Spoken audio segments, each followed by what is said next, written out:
Welcome to the Sheffield Sunday As Bill Sees It's meeting. This is a main share meeting, and today is with great pleasure and much gratitude that we welcome Tim M. It was originally Martin that was sharing, but he wasn't able to be here today. So Tim, thank you very much for joining us from London today, and you'll be sharing for about 40 minutes, after which we'll open up for general sharing or if you'd like to ask a question. So thank you so much, Tim. It's wonderful to have you here and the floor is yours. Very good. Good afternoon, everyone. Tim, alcoholic. I may have to leave a few minutes early because I'm speaking somewhere else at 3 o'clock and I need to get off for that. Now, let's do some basics. My date of sobriety is the 24th of July, 1993. I have a home group. I have a sponsor. What else is true? I believe that they wrote what they wrote in the big book because they found that content was true for them. So it's not true because the book is special. They put it in it because it's true, because it works. Some real basics. There's a lot to talk about with the Serenity Prayer. And the basics are these. My alcoholism consists in the following. Number one, I can be minding my own business, have a drink, and the drink triggers a desire for drink. It's not the normal way round of I want a drink and I have one. I will find myself having a drink and then the desire kicks in. And it kicks in and lasts for as long as it decides. It's a question of compulsion. It's not a question of motivations. I used to say for many years, well, I drank because, I drank on feelings of, I drank due to, I drank in order to. Those suggest that I had agency. I was in charge. I was choosing and I had motivations and I made the decision and implemented it. That's the opposite of powerlessness. That's how decisions are made in an ordinary sense. What was really going on was that I was compelled to have the first drink and then I was compelled to have the rest of them. And the whole sorry procedure was accompanied with the delusion that I was acting under my own free will. So what I would now report about the reasons I gave myself for drinking are utterly irrelevant. Because when that structure of illusion collapsed, in really January 1993, when that structure of illusion collapsed, it was like the curtain being pulled back in The Wizard of Oz, and you discover there's a little man operating the controls, and the little man operating the controls was not even a man. The little man operating the controls was a little subroutine in my brain, which would send the command to me, go and drink, and I would go and drink. And I knew it was a catastrophe at that point. I was not drinking because I was insane. I was drinking even though I was sane and could see exactly what was going on because I had no choice in the matter. The insanity accompanies the compulsion.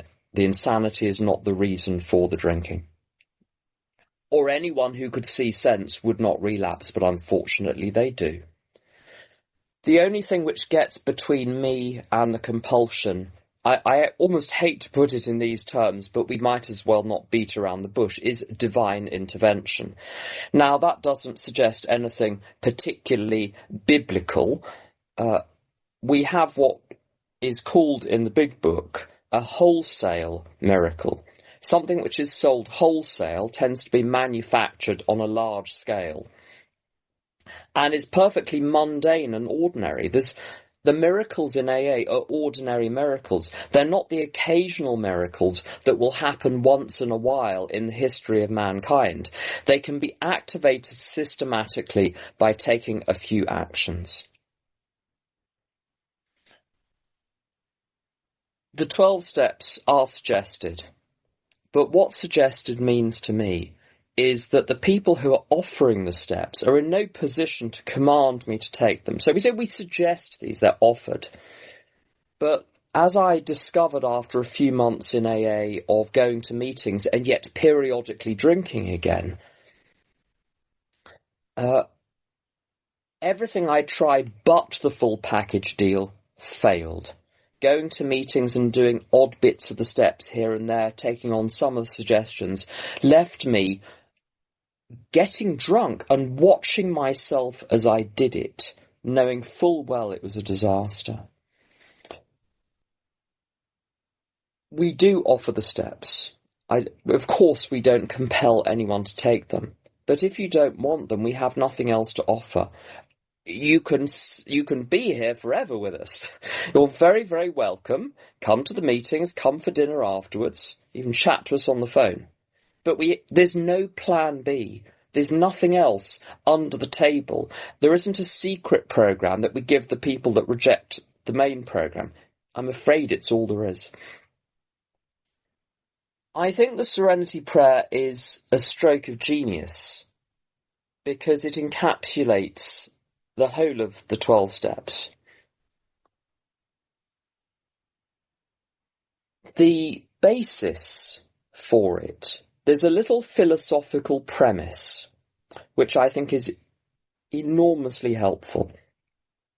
And this philosophical premise might be held to run counter to a lot of what one hears in the world today. And the philosophical premise is this, that my life and my experience of my life are chiefly down to me.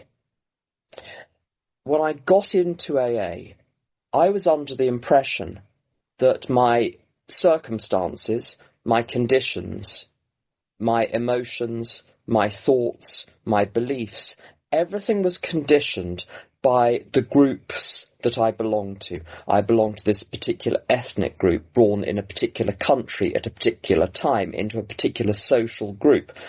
I went to a particular school. I was taught particular things, and all of the other little boxes that one can be put into. And I looked at my life and said, well, I don't like it much, but it's due to all of those things.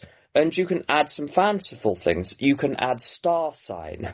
You can add, in my case, my grandfather was in a concentration camp. My family is European. And there's all sorts of stuff up the family tree, or perhaps down the family tree in the roots, which I can see playing out generation after generation in all sorts of other shenanigans, problems, difficulties, psychological maladjustments. And I felt myself to be the victim of all of these, with no agency whatsoever.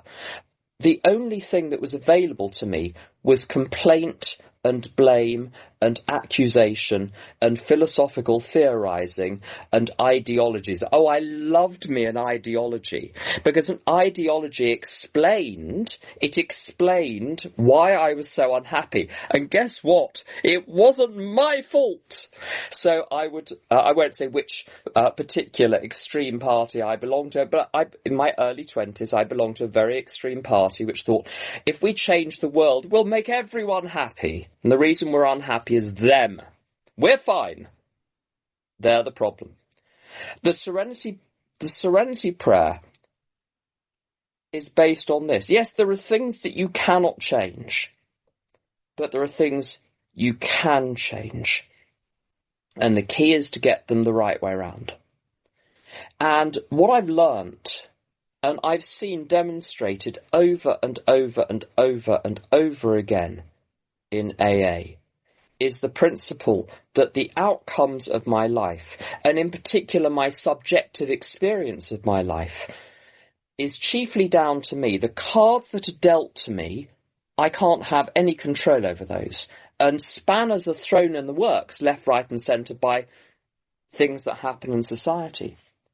But none of those can keep me down, partly because I have agency, but partly because, you see, the trump card in our pocket is God.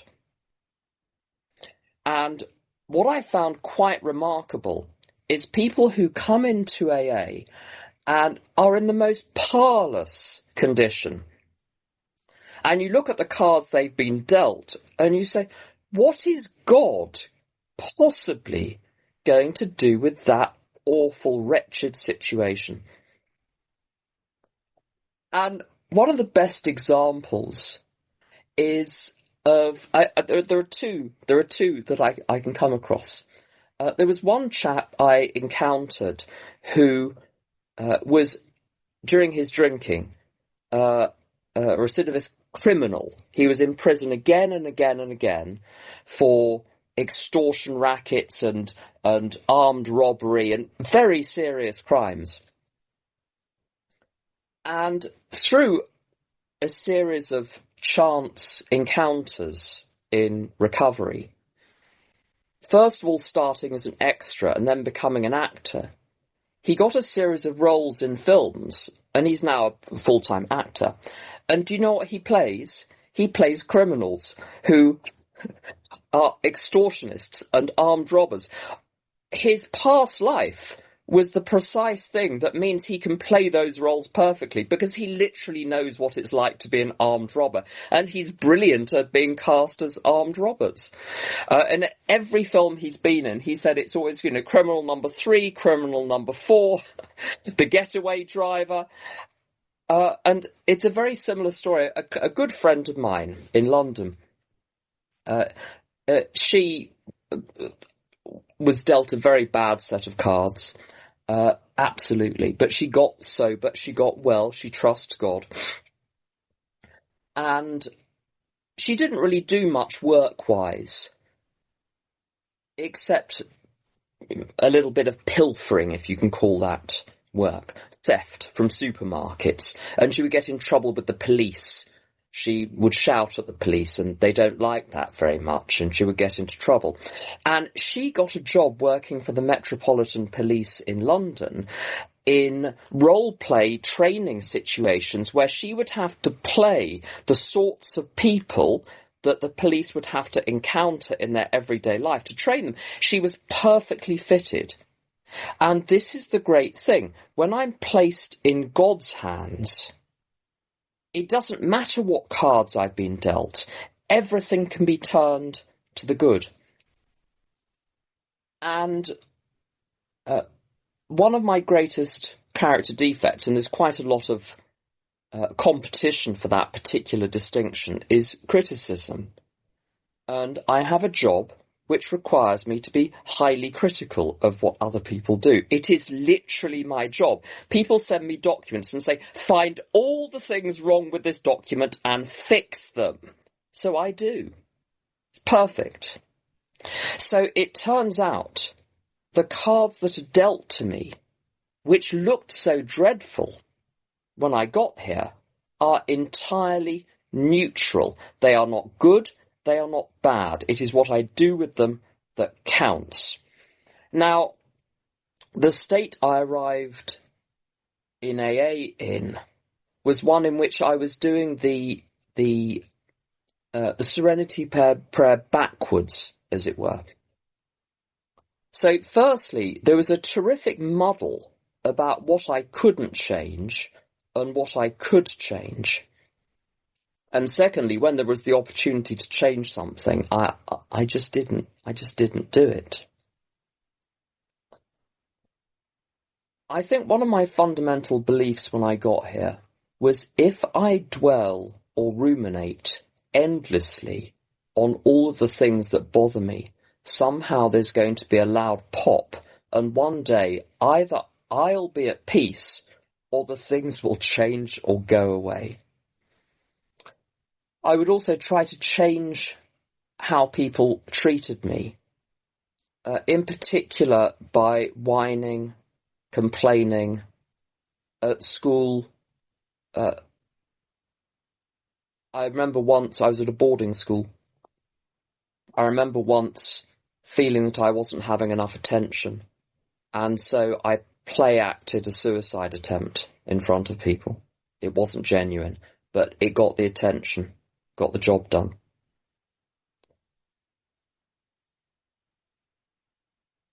This was not God's will, looking back. My real purpose was to get people to play the roles in my life I wanted them to play. And the two chief roles I allocated other people were to, number one, to look after me, and number two, to look up to me. and they don't put up with this for very long. A certain amount of effectiveness worked. Well, it worked for a little bit when I was 17, 18. But I tell you, by the time I was 21 and my drinking was at the end, whereas it would take me 6 months to work through people in my life when I was 17, 18, I would meet people when I was 21, and the first 10 minutes of the conversation would be great, and by 20 minutes in, they'd be backing off. I couldn't even get to the foothills of forming relationships with other human beings. The whole thing was broken. Before I could apply the Serenity Prayer effectively in my life, a few things needed to be gotten out of the way. And I think in steps 4 through 9, we have the 3 major blocks between me and God. And they're also, here's the interesting thing to me, they're the 3 main blocks between me and truth, between me and reality. And the first one was grievance, and the second one was secrets, and the third one was harm towards other people. And all of my grievances, all of my resentments, as we call them, were based on the notion, if this were different, I would be okay. The secrets were a disaster, because wherever I went in London, I was confronted with the locations, with the memories of all the things that I'd done. And I was terrified of being caught in the act. I was terrified of being caught up with. And that's where the unmade amends came in as well. I had to run from the people that I had harmed. I had to avoid any situation in which my secrets would be revealed. And instead the focus was on the fundamental untruth that everyone else was responsible for me, that everyone else was responsible for my life. And I know it can take a while to get over the psychological things. It took me a long time. But what is true is that even in my first year, even though the psychological illness, which I think was very profound in my case, I think had nothing to do with my alcoholism. My alcoholism exacerbated it, accelerated it, but didn't put it in place in the first place. I was ill, very ill, in addition to my alcoholism. That took years to really clear up. But what started to clear up straight away, this is the brilliance of starting with the spiritual actions first, is to look at those 3 areas of grievance, secrets, and unmade amends, unrectified harms. And by the way, I think there's a fundamental link between all 3. Part of the reason I resented people so heartily was because that was the diversionary tactic, so I didn't have to admit to myself or others that I had harmed them. So all 3 are fundamentally connected. Of course, one has to write a little bit in the resentment inventory in step 4. But the real business of the resentment inventory is to put me in a position where I can say the prayers on page 67 and really understand what I'm praying about, who I'm praying about, the situations in question, to give those prayers some depth. But the thing which gets me over resentment is not writing, it's prayer. And I've had a lot of people phone me up over the years and say they've got the most terrific resentment. And I say, well, what are you doing about it? They don't much like that question, but anyway, I say, what are you doing about it? And what they'll typically say is, well, I've written about it. Very good. If your kitchen were full of rubbish and you'd made a list of all the rubbish to throw out, would that get rid of any of the rubbish? Obviously not. It gives you an idea of where to start. But there's no point in knowing who you resent and knowing the ins and outs of why unless you do something about it. So one must do something about this. And there are 4 elements of the prayer, and let's proceed through them systematically. The first one is we say this is a sick person. Now the trouble is, what was meant was the recognition that this person may be spiritually ill in the way that we are spiritually ill. But in the contemporary language, I don't know if you've noticed this, but the word sick has developed a rather unpleasant tone. If someone is described as sick, it means perverted or deranged. It's a patronising slur to throw at someone. So I've learnt to replace that with something which I think captures the intended sense and the spirit of it, which is this person is having a hard time. This person has a lot on their plate. This person is up against it. This person has been dealt a difficult set of cards in their life, and they're doing the best that they can given the circumstances. This person is handling not just me, but lots of other situations. This person has blind spots the way I have blind spots. You could increase that list ad infinitum in order to encourage the compassion. So I've got to adopt a position of solidarity and compassion. And I think this is the first place that the programme really kicks in. The programme of Alcoholics Anonymous is not one of me in my little silo doing certain actions to get myself better. If you imagine a light bulb, what makes the light bulb light up? Of course, certain conditions need to be met. It needs to be in fit condition. The filament needs to be intact. But what gets the light bulb to light up is the fact that it is placed in an electric circuit so that current is passing through it from upstream to downstream. And that's what I do when I place myself in AA. I have people upstream who input into my spiritual life, and I have people downstream into whose spiritual life that I input. And like in an electric circuit, the electrons jump from atom to atom, the electric current is produced, and the light bulb comes on. So the first element in this prayer of seeking solidarity with the person that I resent, this is an embodiment of Tradition 1 and Tradition 12. In Tradition 1, it says, yes, we are all individuals, but our individual value and our survival depends on our recognition we're part of a greater whole. So the greater whole needs to be preserved. And in Tradition 12, principles before personalities.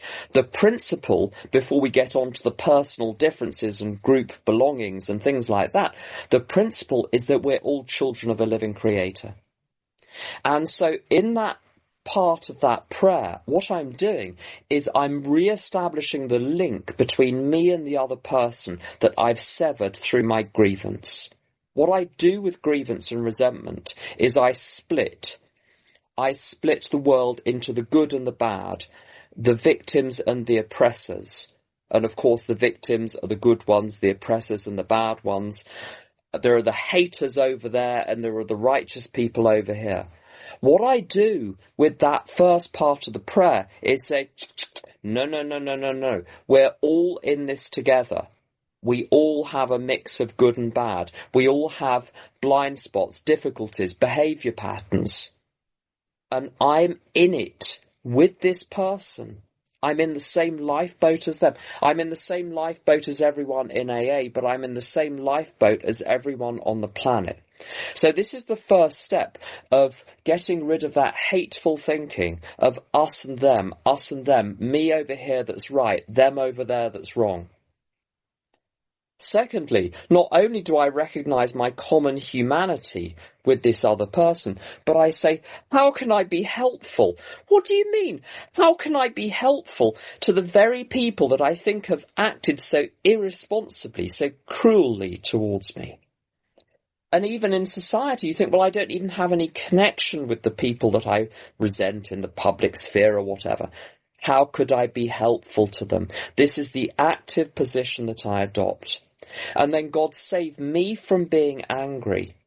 As soon as I'm emotionally disturbed, I'm entangled in the situation. Once I'm entangled in the situation, I can do no good because emotional entanglement makes me dumb.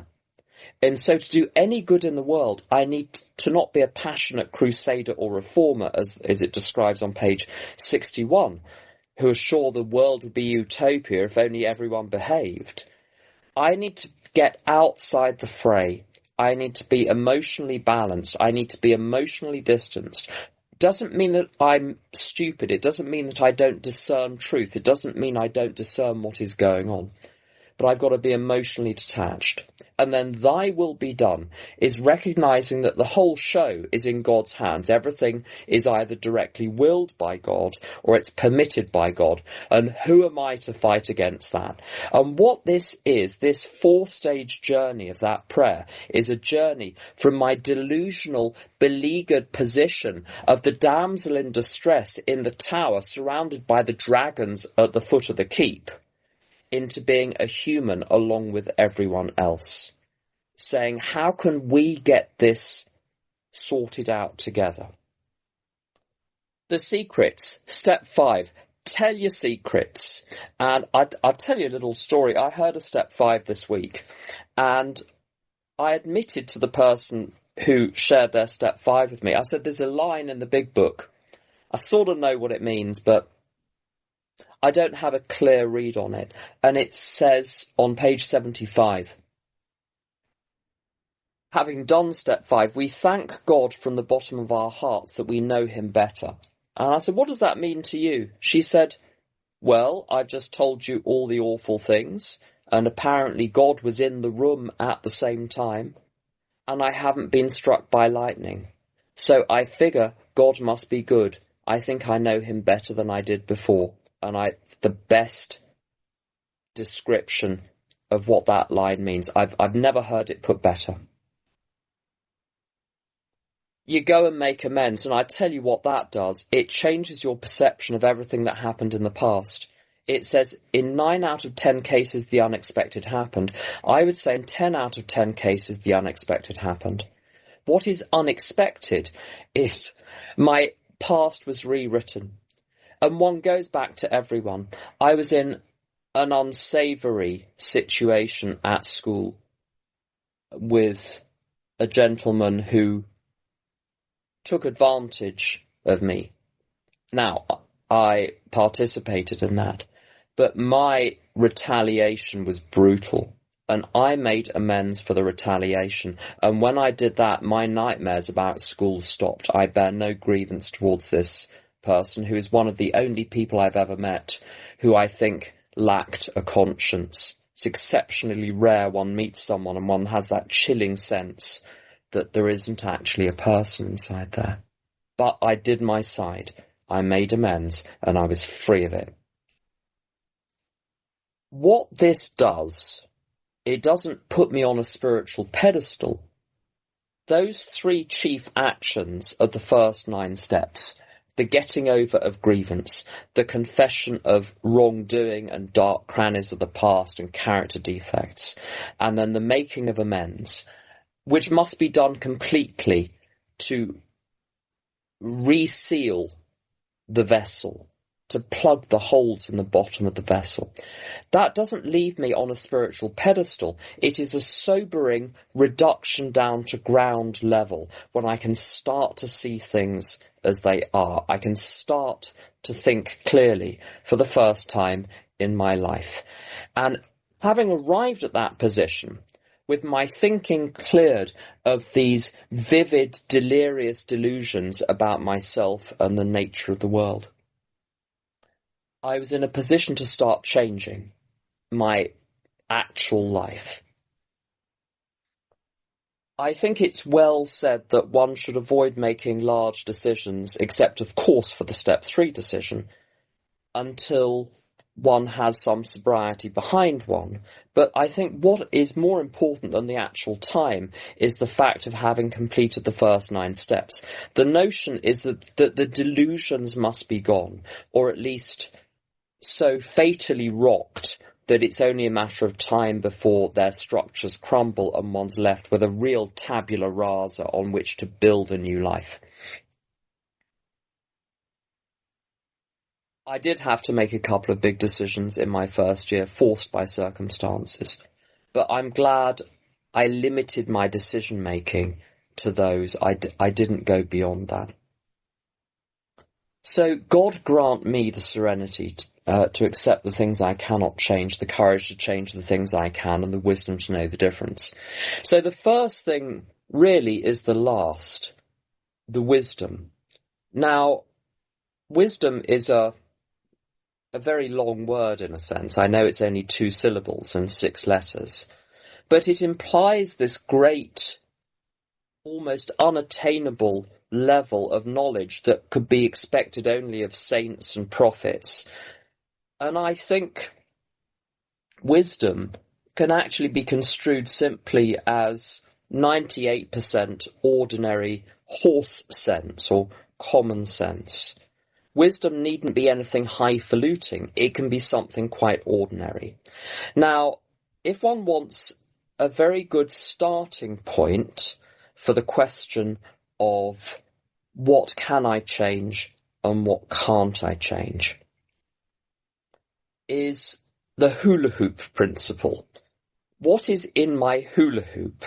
If it's in my hula hoop, I can change it. If it's outside, I can't. So here are some things that I can't change. I can't change what has happened. I can't change the laws of nature. I can't change God. I can't change the fact of chaotic chains of consequences in the world where small things have big effects and sometimes big things have no effect. I can't change other people's nature. Now, sometimes there's this blanket perception that one can't change other people at all. And the danger there is that one can become cavalier and careless with other people, as though one can do whatever one wants and it won't affect anyone because I'm powerless over other people. What I'm powerless over is people's fundamental nature. I'm powerless really over their decision making, but I can affect people's emotions, I can affect people's circumstances, and I need to be very careful for that reason. Of course, people influence each other greatly the whole time. So the question of can I change other people? I can't change them, but my actions can change how they interact back with me, or at least create the conditions in which they act differently. They, of course, participate in that. So it's not a clear cut, I have no power over other people. This powerless over people, places and things is obviously nonsense. If I were powerless over things, I wouldn't be able to make a quiche Lorraine. However hard I tried, I would crack the egg and it wouldn't break. Of course one can change things. If people can't change people, places and things, how do wars happen? How are cities built? Both happen because people can change people, places and things. There is influence and effect constantly. I'm in a dynamic relationship with the world of being changed and of changing things. What is true, I'm powerless over certain people, over certain places, over certain things in certain ways. But in general, the thing that I have the most influence over is my beliefs, my thinking, and my behaviour. And in as far as I can change anything outside the scope of those, I do that through changing my beliefs, thinking, and behaviour. So in practical terms, it all boils back down to me. Now, in terms of changing a belief, there's a very peculiar line in the big book, and it's not often talked about this, why it's such an odd thing. We talk about being willing to believe. Now, the reason I think that's an odd thing to say is normally I believe something because it is self-evidently true. I have the evidence for believing it. I have a cup of tea here. I believe it is there because my senses tell me it is there. If it wasn't there, you could tell me to believe there was a cup of tea there. It wouldn't make the blindest bit of difference. And to be willing to believe would make no sense. What I'm willing to set aside the basic principles of determining objective reality. It's nonsense. But Bill often uses shorthand, and there are advantages and there are disadvantages of doing that. But the shorthand is this. When I get to step 2, I'm surrounded by people. I remember the moment this happened in Fulham in 1993, where I realised that all of the people round me, by and large, believed, number one, that God existed, number two, that God could get people sober, keep people sober, and enable them to thrive. And yet I had no understanding of how that could possibly be the case. Yet the evidence was there in front of me. And so I had a tiny crystal of belief. When you have a saturated solution and you want to build a crystal, you drop a so-called seed into it and the crystal forms around the seed. So I had this seed of belief. Many voices inside me were shouting, it's obviously nonsense, there is obviously no God. But I had a conflict. I had my full set of atheistic beliefs on one hand, and I had this fact, the fact of the sobriety of the people around me, on the other hand. And there's a conflict between the two. Being willing to believe is picking a side when there's a conflict and saying, I'm going to pick the side of the people that believe in God. And I'm willing. Willingness is always associated with action. You can't will a belief, but you can will actions which take you from partial belief to full belief. And that was what willing to believe is. And so I can change beliefs. How? By finding people I respect who demonstrate through their lives. This is why that demonstration principle on page 19 is so important. A much more important demonstration of our principles lies in our respective homes, occupations and affairs.